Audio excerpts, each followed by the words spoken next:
All right, welcome back, Blabberverse. I'm here again with Dr. Ben Fung. Is it Dr. Mike Eisenhart?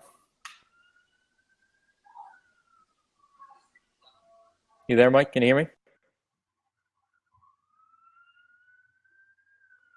I think Mike is on a bit of a delay. I am Dr. Gene Shirakabrad. So Ben and I are from the Doc Media company, and we've been doing several blabs recently, talking about different topics in business. And we want to hit on an important topic that is crucial regardless on the avenue or niche that you're in, and that's communication and relationships. And they go hand in hand. They work together. They should work together. So us coming from a medical background, it is crucial. I think the separation between good and bad is not that big.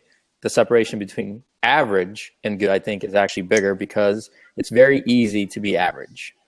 I think it's harder to be bad than it is to be average, if that makes sense. I think, and at least if you're bad, and we can qualify bad in a lot of different ways, but if you're bad, you have a lot of opportunity to get better. But I think when you're average, it's very easy to get stuck in this average rut because it's enough to get by. And it's one of the things that can take you from average, whether you're a clinician or you're a business owner, is tidying up the communication skills and building new relationships. And yes, that might sound like networking, but networking is a bit of a different beast. So every single day, how you communicate with potential patients, with clients, or just with your community is crucial for your overall growth as a business. And I think it's missed a lot. And one of the elements of communication, obviously, is via social media. And we talked about branding before in our previous blab, so you can check that out on up.com. But I think really important part of communication is not just talking at people, not just saying and not just delivering a message, but engaging in that message. And sometimes you have to push your agenda out to the side, right? We all know, we all have an agenda, which is we all want to sell, we all need to sell, whether you admit it or not. That's the end goal. Everybody knows it because everybody's a customer. So it's about actually communicating in an engaging way with somebody. So Ben, with various businesses, we talk about a lot of different things. Physical therapy is always one of the top because that's our background and that's our community, one of our biggest communities. So if a physical therapist, if a clinician wants to engage with potential patients, and Mike, you can chime in on this as well, and we'll lead into, Mike and I were tweeting back and forth about innovation a little bit, but if somebody wants to engage with potential customers, patients, or whatnot, what do you think is a good strategy to do that? I think the best strategy is putting your thought patterns into the needs of your prospective customer, right? Like, what do they need from you rather than what can you provide for them? It's the old sell me this pen thing for salesmen. It's really not about the attributes of the pen. It's about why the customer is in the pen market, why the customer even needs a pen or wants a pen. What desires they have and goals they have for such a pen. Less so than the pen that I have to sell to you because it's XYZ has features 1, 2, 30. I think and a follow-up strategy to that is, as you identify with your customer, make sure that the way you approach your customer is in their language. Especially in our background, in the medical field and in healthcare, it's so easy to just convert all of a sudden into our own coded languages, right? Everything that comes out of our mouth is just the medical dictionary versus just normal, daily, relatable, conversation-based vocabulary.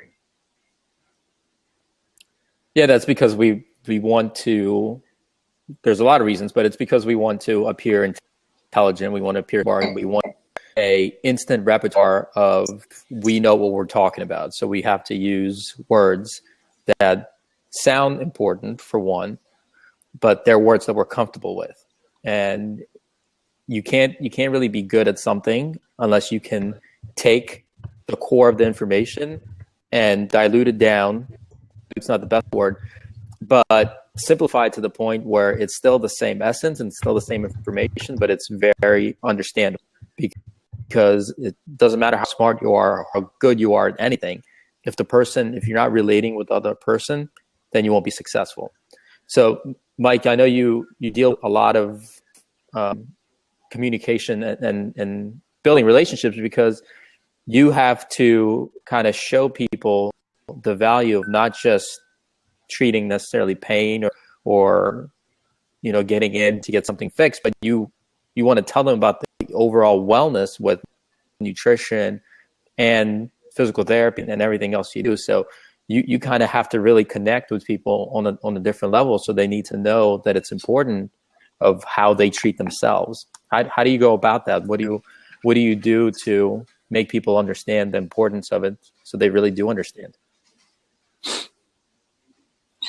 Yeah, I mean, I had a guy who worked with me early on, and he was a guy who had done some, work in the business side and gotten his MBA and was really involved in relationships. And I learned a lot from him. And he really tried to teach that early on, that about the relationship from step number one. These sort of long-term marriages really don't stand of an approach, and it resonates with me. It makes a lot of sense. So we always try to look at it as, we're talking in terms of principles and selling on principles, not necessarily selling commodity or selling services on one given day. And it's a much longer term strategy. We find it tends to be one where once a person feels like we understand them, listening and really trying to understand the problem, then we can go about building a solution. So it's hard because somebody go there, walk the door, sit there, all the way through. If you do, and you kind of get that discipline, then I find you come to a really good cognitive sort of plan approach, and people are, you can tell right away, you understand me. There's a promise, and then it's less easy and more, hey, we're together. So that's kind of how we approached it. And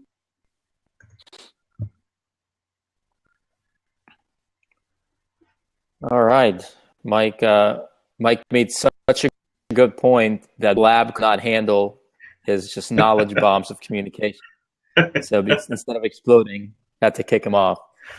But I think the point was that it's, aside from relatability, it's making sure that you have a kind of a long-term solution to communication, that it's an ongoing thing, that you are talking, like Ben said, in the common language, but you're also making sure you continue up with whoever you're communicating with, because that leads to relationships, right? Just a one-way street is not a relationship. That's just you talking at somebody, and nobody really likes that. You'll shut down right away, and whoever you're talking to shuts down right away. And so you have to really know what the other person wants and listen to them. Active listening, right, Ben? That's crucial to whatever you're doing. You have to really understand what they're saying, and the only way you really will do that is by listening.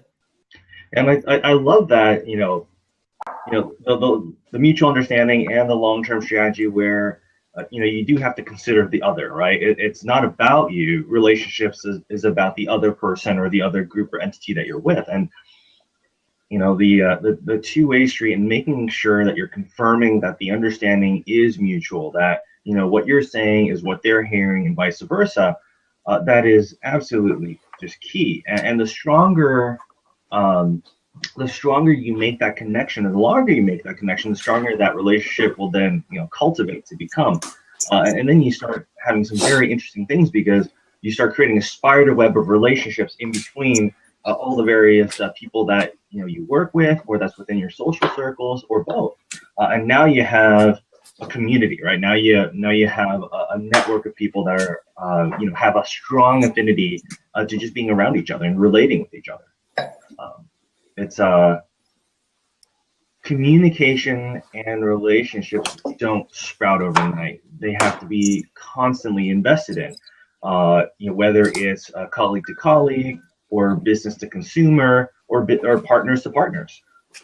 It's I think it's so easy for businesses and even individuals to forget that no matter who you're engaging or interacting with, that is a relationship in one form or another. Not every relationship has to be best friends for life, but you have to there's something that needs to be cultivated there, and you have to respect that and value that so that people value you. Yeah, absolutely. And it's not just being perfect. A lot of times when you feel like you're communicating, especially when you're trying to sell something, you try to create a message instead of communicating, instead of just conversing with somebody. And there's a big difference when you're crafting a message versus actively just communicating. It comes off very differently. The buzzword is authenticity and storytelling and all that stuff. That's great. But if you're just perfecting storytelling or perfecting a message, then you're just marketing. You're not really communicating. Marketing isn't communication. Marketing is selling your message. Communicating is wanting to have a back and forth. It's actually having a discussion. So if we're having a party in my house and my friends come over and come over to me and say, I'm hosting the party. I say, oh, hey, Gene. I'm like, oh, hey, listen, thanks for coming to the party. Let me tell you about everything that we're having today, where I got them, why I got them, why you should get all this food. This food is really good for you. This food you should be eating. But you know what? You should get this food at this store only. And they're like, well, no, I don't care where you shop. I'm telling you why. I'm telling you where. I'm giving you all the information. And, that's kind of like getting versus if somebody is coming in to versus if somebody is just coming in to chat and go back and forth like Aspen here. What's the topic? The topic is communication and relationships in business. In business. Sorry to interrupt. I'll let you guys continue on and I'll listen. Sure. So it's treating that relationship like friends. If you want to tell a friend what's going on, but you want to hear what they say, what they contribute, and it's the same thing in business. If you're just delivering a message, your message, then you're not communicating. You're trying to have somebody else think what you think. And nothing successful that comes from that.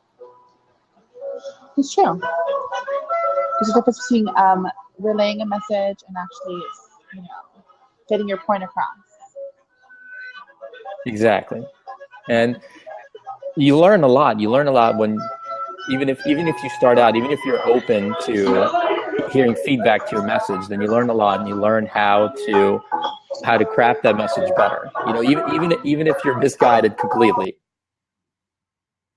if you let people provide feedback to your message, then you can start that communication back and forth if you're open to it. But even if you're only good at doing messages, even if you're limited as a business to force to send messages, because some businesses are, then let that message be critiqued. Let that message be disseminated in a way that people can express their opinion on it and use it. Use that opinion and start that conversation. Don't just be shut off to it, which I think happens a lot of time in business and marketing when delivering a message. Right, Ben? Yeah, and I think it all just goes back to, like how you're establishing, your flexible as well as your framework strategy of communication. I think I'm just going to ping back in terms of our background in healthcare and medical professionals.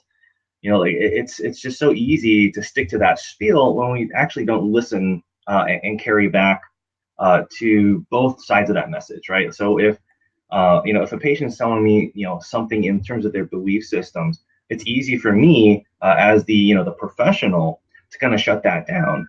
I think that part of the the value of building a relationship on strong communications and letting that thrive as a a back and forth positive cycle is that when we start to realize there's disconnects between the messages and how they're being received and interpreted, that's actually a good place to start working on, right? I think in a more direct, very, very direct example in our scope of practice is the whole pain science thing. It's very easy to get hung up on the science of it without relating to the person experiencing the pain.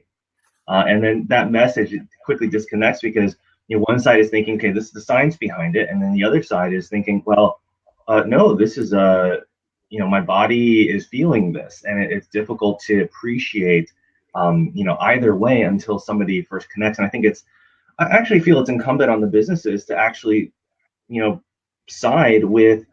It doesn't matter what's right or wrong. You have to side with the experience of your customer, right?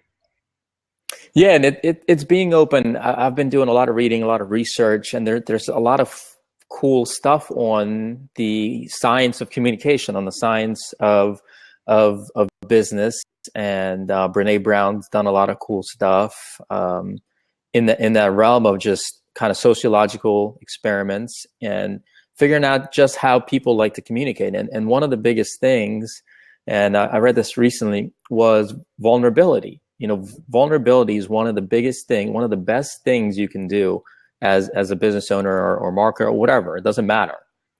Is show that vulnerability, show that you're not perfect, because nobody is perfect. And if you're always coming off as perfect, it's kind of like this. It's the common thing. If you're an entrepreneur, if you do any business things, anytime you hang out with other entrepreneurs, if you haven't seen them in a while, or if you're doing networking or something like that, you come up an entrepreneur and you go, or they ask you, or you ask them, so how's it going? And the answer, every single one says, oh yeah, it's going, we're doing great. We're doing this awesome, this awesome, this awesome. Whereas in real life, that's not happening. Like, yeah, you can be doing some awesome stuff, but unless you're a $1 billion company or multi-million-dollar company, even those, there's always shit going on. There's always things that are not going well. And that's in any company, and everybody knows it. So just say it. And that kind of message should be portrayed to your patients, to your customers, to your audience, whoever it is. If you put vulnerability into your story, into your communication, then it becomes a very accepting back and forth, and people that resonates with people, versus if you're just always delivering a perfect message. Right, Mike? Right on. I am perfect timing as usual. That was my alter ego. I don't know if you guys met. I like it. You pulled it off quick. It was like Superman, except with makeup.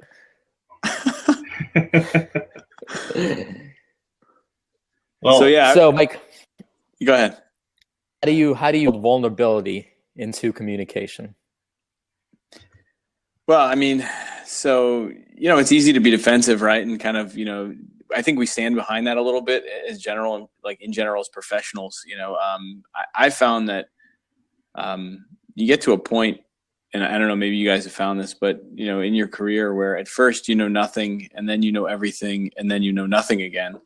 And when you get to the point where the second I know nothing again, then it's very easy to be vulnerable, right? Because you truly realize how much there is to know, and how you're just going to do everything you possibly can. And I think that for me, as soon as I found some level of comfort with saying, I don't know, but I'm going to find out, or that's beyond my scope, but I can get you an answer, or a person who has an answer. Once those words became comfortable for me, vulnerability was very easy. And we read, I found that I could resonate much more sort of closely with the people I was trying to work with. But early on, I think I found myself trying to know everything. Like, the expectation was you had to know everything for every patient all the time. And I think that's a huge mistake. Yeah, absolutely. I mean, I've told the story before a lot of times on the podcast and all the mentorship stuff that we do. When I came out of school, I mean, I knew everything, and I mean, my head was so big. We had to we had to break down doorways so I could fit through them. I mean, it was construction everywhere because my head wouldn't fit. It was crazy. I mean, I was lucky to an extent. I did a manual certification course as a third year student, and I trained with Jim Meadows. So I mean, it was awesome. Mm-hmm. And my fourth clinic instructor, he was in a course with me. So when I got to my affiliation at the clinic, we got to practice all the time. And I got proficient at the skills and differential diagnosis and all that stuff. So in my head, I was a really good clinician. And I didn't need people telling me how to treat patients. I didn't need people telling me how to do anything. I could do everything, and I could do it better than everybody else because I trained, for 10 weeks at that point with a really good clinician. I took a year-long course, and I perfected it in 10 weeks. And I was treating patients. They were getting better. I didn't need anybody's advice. I mean, if you spent that year with me, I was a cocky prick. I mean, it was a year after working, I kid you not, I sat down with the people at the clinic and I told them, like, I'm sorry for this past year. I apologize for this past year because as I went, my goal coming out of school or even in school was always to be the best. I wanted to be the best. I wanted to be the best. I wanted to be the best PT. I wanted to be the best everything. And a year after that, I was working. I enjoyed what I did, but the more I was practicing as a clinician, the more people that I interacted with, I started just this thought being the best. I started questioning why, and then the questioning of the why did I want it to be the best became, what the hell does that mean? Because was it to be renowned? Was it to make more money than anybody else? And I really had no idea. I think it was recognition of some sort. I think it just played into some kind of narcissistic trait that I have. But I really don't. I'm still trying to figure that out. But I really started enjoying the outcomes happen. People got better. But honestly, I started enjoying the connections that I made with people. I started enjoying when people came in, oh, hey, my neck feels that much better. It was great. I expected that and they expected that. We moved past expectations. What I cared about was when somebody came in and said, man, I couldn't wait to get in here to tell you about this movie that I saw. Or, man, I couldn't wait to tell you that tip you gave me. I told my son during his baseball game and he had 2 singles. I started looking forward to that so much more than anything else.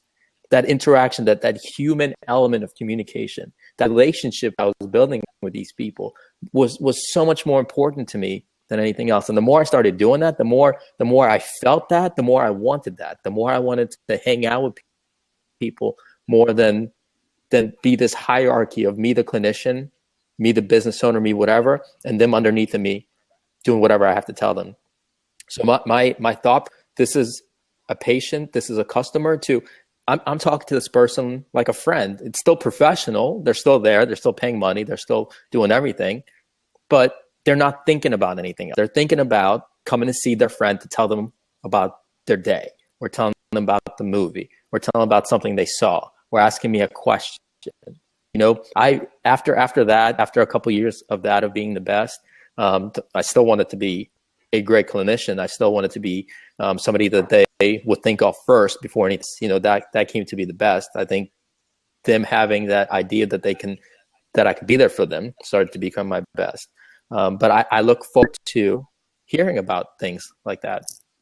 And the more I started doing that, actually, the less I became interested in being a clinician. I still really enjoyed it, but I started getting that pull from everything else I wanted to do and go down the road of really figuring out how communication builds these relationships, and outcomes improved as well. I mean, we talked about stuff that probably should never be talked about, but we kind of have this bubble of protection with doctor-patient confidentiality and the stuff that people felt comfortable telling me. And some of the best compliments I ever got wasn't, "Oh, I'm 100% better." It's a picture that I actually, true story. I got a picture earlier in the week from a patient that I saw 4 years ago, and he ran a marathon, and he sent a picture of him and his fiance finishing a half marathon. He said, "I'm I thought you'd want to see this. Can you remember how I first came in? Like that kind of stuff is it just floors me. You know, that's why you do anything. That's when for my arc, when I get an email from somebody who said, listen, I had no idea that your product was going to do anything. You know, I didn't mind spending $30, but I can actually do things at work now. And, you know, just little things like that negates 10 negative emails. And I actually enjoy the negative emails now more because I think it's fun to have a challenge. When you're always praised, when you hear so much good stuff, it gets monotonous like anything else. I think it again feeds the ego and the narcissistic personality stuff, but it gets boring. I get bored easily, and I like the challenge once in a while, not too much. If you're listening, I don't need too much challenge of negativity, but I think it's always nice to challenge yourself when you get a negative comment instead of being on the defensive and wanting, you know, your natural instinct to fire back, to process it and really find a solution. It's kind of like negotiation. You know, you always negotiate the principle, not the emotion of it, not personal. So, Ben, I'm sure you deal with stuff like that all the time, especially going around. And how do you build something like that with consulting or dealing with another business owner? How can you make a connection, a genuine connection based on communication? I think you really hit it with the, you know, you have to engage people as people, right? You know, as you were telling that story of, you know, like 4 years, you know, later, I just suddenly came, oh yeah, like I just had one of those recently too. I had an email from somebody that consulted me, and it was purely digital, you know, and I didn't even think that, you know, I didn't think anything would come of it, but, you know, it apparently changed this guy's life, like all the way around. The guy was suffering like crazy, and, you know, now he's gotten a promotion, and, you know, he's going to be sworn into that particular, you know, role soon, and, you know, he's going to send me a picture. And I think what it really is when you start to appreciate, identify, and, you know, you empathize with other people's experiences, you know, the person across from you, and you drop that ego, right? You drop your, you know, that professional pride of perfection, like you mentioned, and we enter that stage of vulnerability, you know, then we become, you know, both relatable, but also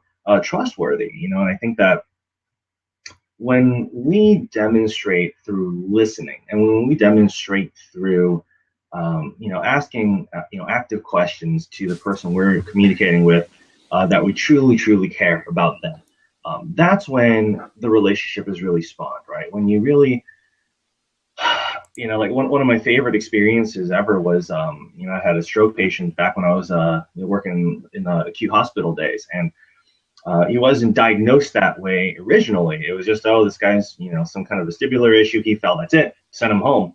When it actually turned out to be, it was a cerebellar stroke, and that went down this huge, crazy course of communicating with all these other professionals and the radiologists, and finally getting the guy down to acute rehab.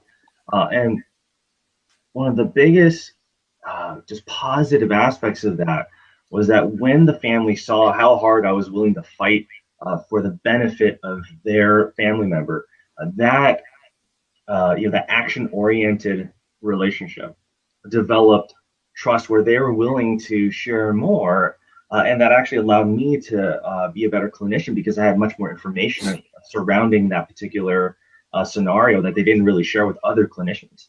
I think that's you know, a good example of how you can you know, get to the point where you're the best advocate to the person across from you. Yeah, Mike, I had questions for you. All right. Yeah, let's hear from Mike before he transforms to anybody else. You know, like I you know, with you know, we talked a lot about, you know, like being that perfect, you know, being that perfect image, and you know, we all agree that's not always the best. And, you know, Gene, you mentioned, you know, it's a nice challenge to have some negativity, you know, because it's a chance to turn around and make it positive. And, you know, Mike, I wanted to ask you, you know, do you have, you know, putting you on the spot, you know, do you have some go-to, you know, strategies that you really like to use to turn negatives into positives when it comes to relationships, both old and new? You know, certain relationships that are new, if it's negative right away, sometimes that's that could be a little bit off-putting. But then it gets really scary when you have like a long-term relationship and all of a sudden something bad happens. And how do you turn that around to turn that negative back to a positive? That's a tough one, right? I mean, so, I think we've all been there. You have something where it's gone real well for a while and things seem to be, on track, and then something, kind of trips you up a little bit for one reason or another. I mean, I sort of am a believer in endurance in general. Like, that's just kind of, not only is it like a sport for me, but that's like just a life. So I always just look at it as you just keep sort of trudging along. And if you believe in sort of what you're doing and you believe in the person that, you're doing it with in any regard, whether that be sort of a partner or a client or a consumer or patient, you kind of try to weather the bad times, right? And just keep working through it. I always try to go back and understand what's the motive, what are we really trying to do here? What's the goal? What are we trying to accomplish? And I think that I'm a person who I tend to not be real trusting right off the bat. I tend to be a little bit of a skeptic because I know that once I'm kind of connected there, then I'm sort of like that loyal dog, so I find that I'm, kind of locked in for a while. And so because of that, it's kind of like know thyself right off the bat. So when things kind of turn rough or raw, it's sort of like, well, I know this person is a good deal or they, they're where I want to be. Let's work through it. I mean, that's with any relationship, right? I mean, whether it be a customer, a client, business relationship, whatever, it's, it's you're there for the long haul. It's the marathon. Self-awareness. Yeah, self-awareness. You have to have an idea of your thought process and your gut feeling to really trust any relationship. It kind of all starts with your thought process and really believing in what your instinct is telling you about the person in front of you. And that's a hard thing. It's hard to trust yourself sometimes because I think we want a lot of times, especially if it furthers our perceived agenda of, if I spend more time with this person, then it might help me achieve this goal. Or if I spend time with this person, I might potentially meet somebody else that might help me. And that's a dangerous path to go on because I think that's a disruption to relationships. I think those are fake relationships, and it's not based on communication. It's based on perception of anticipated benefits. And if that crumbles, then I think that takes a hit to your self-awareness because you start to question whether you can make sound decisions on relationships. Can I trust somebody else when you have a similar feeling? And I think that's hard to come back from. So I agree with you, Mike. I'm kind of the same way that I take time in building a relationship, but I'm also, at this point, I trust my gut a lot. If I meet somebody and I don't really have that initial like of them for whatever reason, I might not even know why. I might just be next to somebody and they're talking, and I might just not like them. And I'm okay with that. I don't convince myself to like this person just because I have to like somebody. That's okay with me.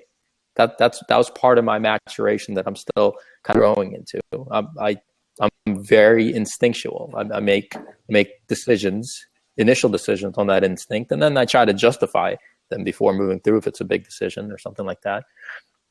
But I need that initial connection, and good or bad, and then go from there.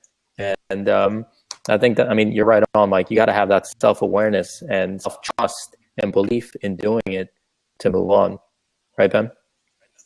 Yeah. And I think that goes into another, like kind of a segue philosophical thought of, once you relate with somebody, it doesn't mean that every person you relate with is going to be the deepest of, friends or business partners or consumers. You don't have to establish the deepest connections with every single person that you interact with, right? Like you have certain relationships that are going to be good for you and others that may not be so good. And some of those relationships you might have to seriously think about, paring it down, or even, even ending those relationships. Like if we're going to, expand the talk to, a very broad, thought process, some relationships can be quite destructive. And again, you do have to have, what we talked about as, self-awareness, both receptive and expressive, right? It's both aspects are required for a strong pattern of communication. You know, how I receive, interactions and information and certain communications from somebody I'm relating with, versus how I express it and then how they receive it. So, I think that, I think it is critical when it comes to being self-aware and evaluating certain circumstances and relationships that you can highlight the strongest relationships that that you're in for the long haul, and sometimes you have to just accept the fact that sometimes there are a couple relationships that you're not communicating with, and in fact that the presence of that has become destructive. Sometimes it's okay to just amicably or professionally part ways. And it's coming back to the thought that every business, and this I hear this so much, is this business did this that I'm not happy with, or this business is doing this that I'm happy with. And you have to remember that businesses are run by people, made out of people. In business it depends on success of relationships and communications and culture. Another big buzzword. It's important, but that's true. Culture is dependent on communication, and it's open communication. Coming back to vulnerability, it being vulnerable enough to say that, listen, I'm not happy with the way this is going. This is why.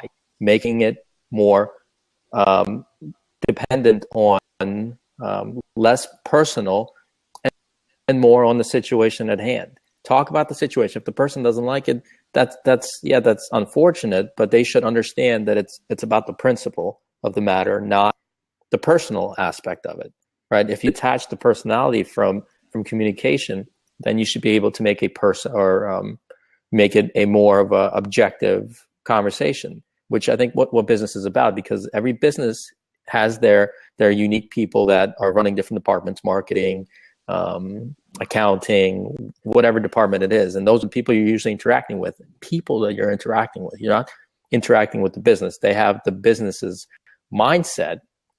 They should be fulfilling the business's vision and mission and all that. They are elements of the business, but they're still people. It's kind of like if you call Comcast, and there's times where I absolutely hate Comcast more than anything in this world sometimes. And I'm mad at Comcast, but the person that is doing their customer service that I'm talking to, if she is being a terrible person, that has nothing to do with Comcast. It just makes it worse that she works for Comcast and she's a terrible person at her job. That just makes me hate Comcast. That reaffirms my severe dislike of Comcast. Versus if she is a nice person and she understands that what is going on and she communicates well, then it's different. And I've had these instances, and vice versa. I'm very open when I'm discussing stuff like this with Comcast customer service. And when I talk to them, I ask them a very blunt question. I'm like, listen, this is my problem or my question. Is this something you can help me with? They say yes, then it's more of a fair game. If they say, well, if they're honest and say, I might be able to, let me look at it, which most say, right? Because that's their job and they're being recorded and they're being audited on these conversations. If they start looking through it, and if they don't know it, most of them, right, the answer that they give you, let me transfer you. So they kind of brush their shoulders off the issue and they go on with their day, right? That's what a lot of people do. It's kind of, if you look at call centers and customer service of Comcast, it's like a sociological experiment of the human society and communication in business. It's, you can fix a problem, great. You can't fix a problem, turf it off to somebody else. Or you can't say no, you're really terrible at saying no, and you just muddle through it until nothing happens and somebody gives up and gets mad. And it's the same thing. And the sooner you realize what's happening, the sooner you realize which element of this sociological hamster wheel that you're part of, the easier your relationship, the easier the communication, and the end result will be. And I think this is all signs of negotiating, and it's a whole different topic and a whole different blab that we'll have. But it's so important to always, in business, limit or differentiate between personal and objective, right? The second anything personal, it You cannot have good communication based on that, right? And I'm not talking about you and your friends talking about personal matters. I'm talking about a discussion, a debate, or a back and forth where both people have an agenda. It cannot be personal. It just can't, right? I mean, nothing good can happen from that, right? Yeah, there's not a chance. You're not coming back from a personal attack. Yeah, so I think one of the missile or shots fired in that conversation is, again, it's always principle or personal. Everything should come back to principle. And I know the question that I hear a lot of times is, especially if it's somebody you already have some sort of relationship with, is, well, don't you trust me? You know, it's that they want to grab you with that. They want to bring you in to this emotional hold of, don't you trust me? And I have a really good answer that always works for me, but I want to hear your answers. If somebody says, if you're having this conversation with somebody and they say, well, Mike, we've been doing business for 10 years. Don't you trust me? Yeah, I mean, that's a tough one. I guess I would probably say, well, yeah, I as a person, I trust you, but I want to understand, what we're working on together, right? I've always tried to make it about we. I mean, that's the only way that you can really go, is are we still working on this together, or are you and I at other ends of the table? Are we negotiating? If we're communicating, I guess, I would look at it and say, I mean, do I have a reason not to trust you? Is there any reason, is there any reason I shouldn't trust you? Because, if you're asking me about trust, I guess, makes me a little squirrely, I would want to understand exactly the context. I mean, I don't know. I would try not to get, I guess, into a, sort of zero sum game like that, I feel like that answer, you can't win. If you answer that way, that's a zero sum answer. If you answer, there's no way of getting around it. There is a way of getting around it. It's a very blunt and effective way of getting around it. I want to hear Ben's answer though. I trust you, but the situation is what we're dealing with. That's usually what my instincts would be if we're dealing with a trust issue, and we're dealing with a business situation. It's kind of like if you're on the road, I trust your driving. I just don't trust the driving of others. And so, it's the this business situation that affects both of us professionally, like principally and personally, is a situation that may not garner our trust. I trust you. What we need to do is figure out a way that we can make this situation once again trustworthy. And it might be a little conceptual, but I think the details naturally flush themselves out, depending on the situation itself. Like if it's an accounting issue, well, let's just open up the books, and we can figure out that situation. If it's a, if it's like a supply chain thing, well, let's look at the manifest, see what's happened, objectively, and it brings an emotional construct back into an objective construct where, you look back at the facts and you look back at the situation, right? And it actually reminds me of kind of like a parenting principle, right? It's you're mad at the behavior, not the person. So similarly, you can, like I trust you as a person, but I'm not so sure about this situation. Gene, what's your go-to? So whenever somebody first asks you that question, they are already trying to wring out an emotional reaction out of you, which is never a good thing. But what you said, Ben, is, in Mike, kind of similar vein. Those answers feed in right into their question, because the question isn't supposed to get an answer. That it's not supposed to get an answer that benefits you.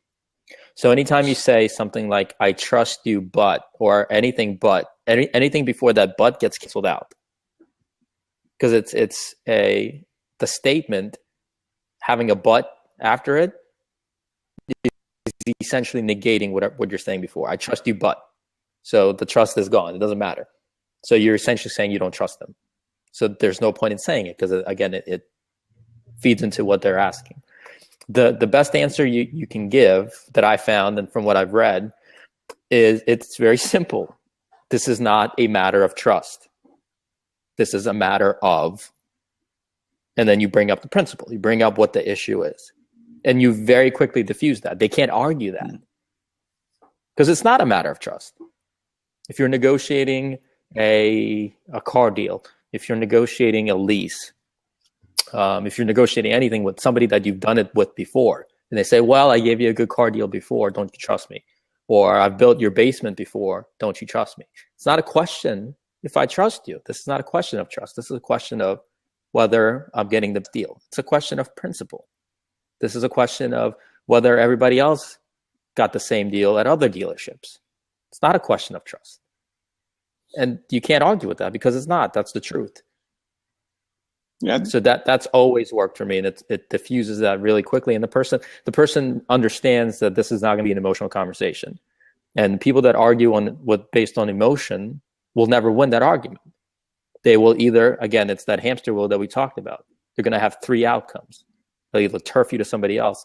Well, I can't make this deal. I have to get my manager to sign off on it, right? Which is bullshit in car dealerships.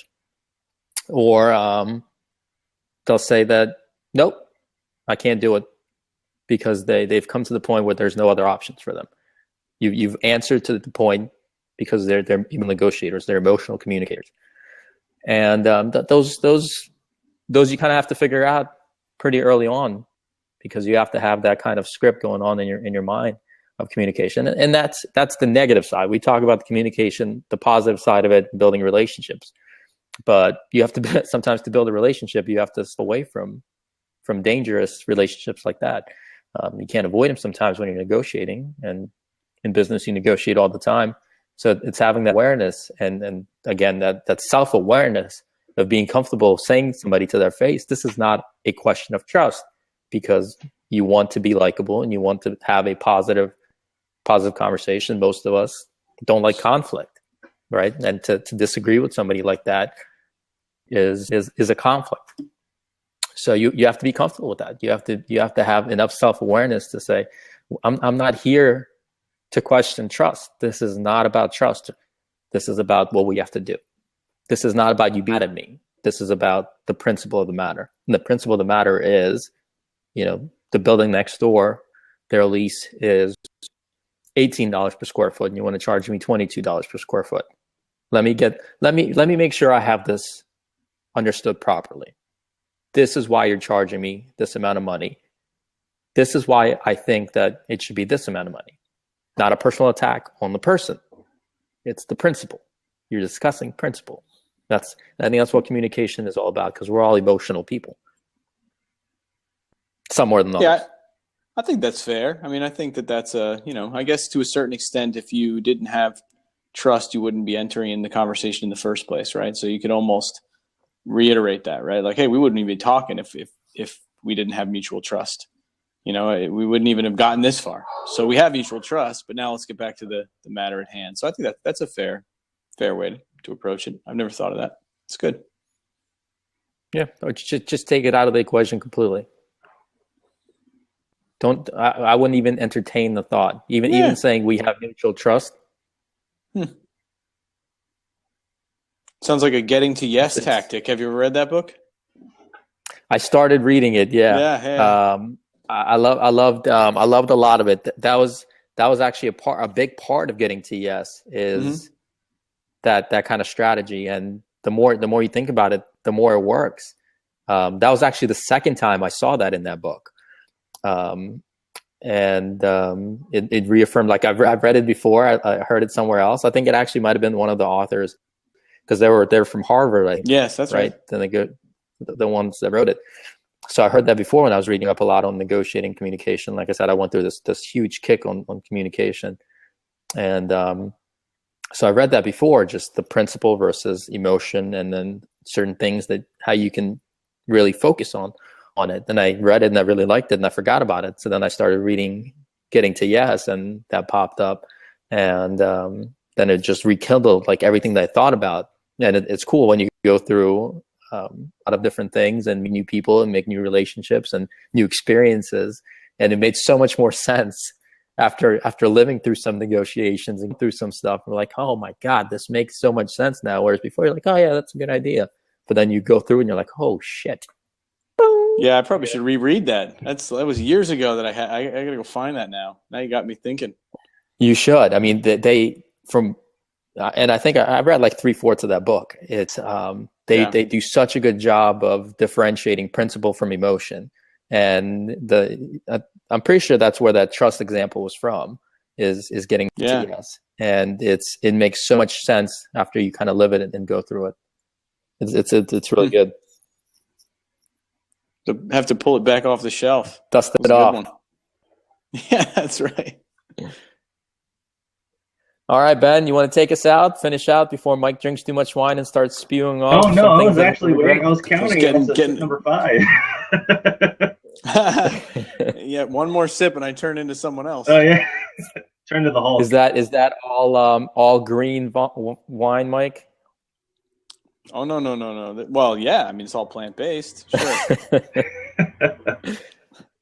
Just making sure that wasn't just diluted meat blood. Yeah, that's right. It's all jus. Oh man, Straight up. I don't Salt. need meat. I just drink the blood, Just drink the blood. Yeah. So we get it. vampire style. That's awesome. Well, I guess to sum up our blog today, we're talking about communication relationships, about how being vulnerable is being relatable. You don't have to be perfect to have a good relationship. You definitely don't have to posture as perfection to communicate clearly. Mike made a really good point about having long-term strategies for relationships and communications, both business, professional, and otherwise, and how when you demonstrate, both through the way you carry yourself as well as your behaviors, that you're in it for the long run.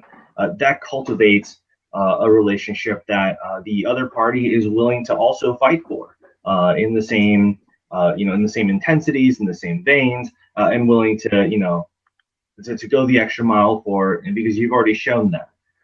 Using language and using, words and just certain categories and ways of communication that your consumer and your customers and your partners live in. That's ideal. You don't want to be stuck in your own world, because then you're just advertising your words. You're just talking at them rather than having a conversation with them, which is ultimately the goal of communication and the goal of being in a relationship based on communication.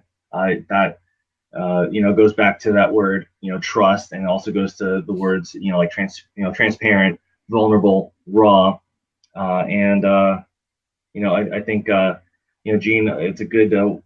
I love that example of if you're talking personal or principle, and when necessary, bring it back to principle, not a personal matter. And I think that a lot of times we forget about that, because, like you said, we're emotional people, we're emotional beings, and it's kind of our base function is to relate on an emotional level. But many times in business, it's much more appropriate and it's not more effective to communicate on levels of principle. So that's my sum up. It's pretty good. He didn't even have any wine, Mike. What you got? Seriously. I got nothing after that. He covered every point. It was fantastic. Yeah, what he said. Yeah, ditto. Yeah, right on. No, I think it's. It's awesome that you guys are bringing. I love the fact that you guys keep bringing these things to the forefront, because they make you think. They make you stop and think a little bit, and I think words do matter, and if we take a lot of time to really sort of choose them thoughtfully, it can go a long way. I think on every front, whether that be on sort of the front end of our businesses and kind of getting people in the door, converting them into sales, or just doing a great job in our service. All of those things, it matters, and so to take a sort of deliberate approach at it, kind of tactical approach at communication is probably not something most of us do, but that may be one of those things that separates kind of that good from that great effort. Those days where you walk out and you go, I just nailed that. It was awesome. Everything clicked.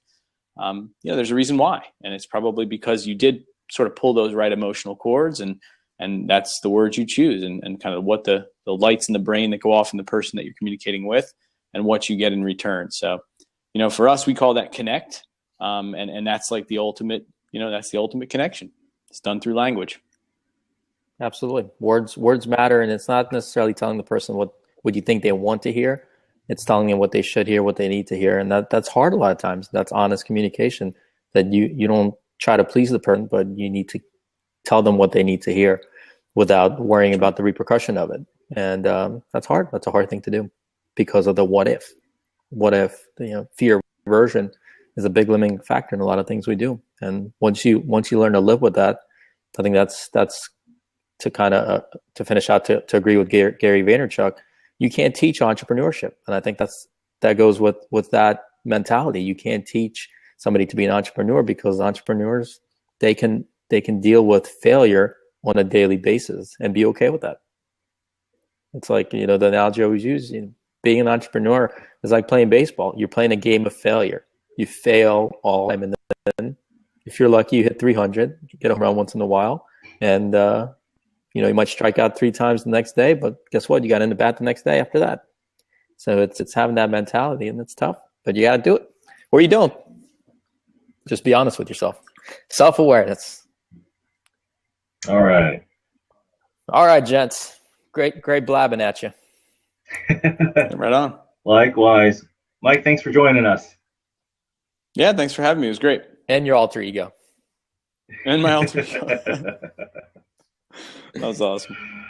All right, everybody. We are signing off for the night. Thanks for joining us, and we'll be uploading this to our YouTube channel, and you can find us on updocmedia.com. Have a great night. And Mike, where can they find you? At Mike Eisenhart on Twitter or pro-activity.com. There we go. Go get some good green food in you. Right on. All right. Have a good night.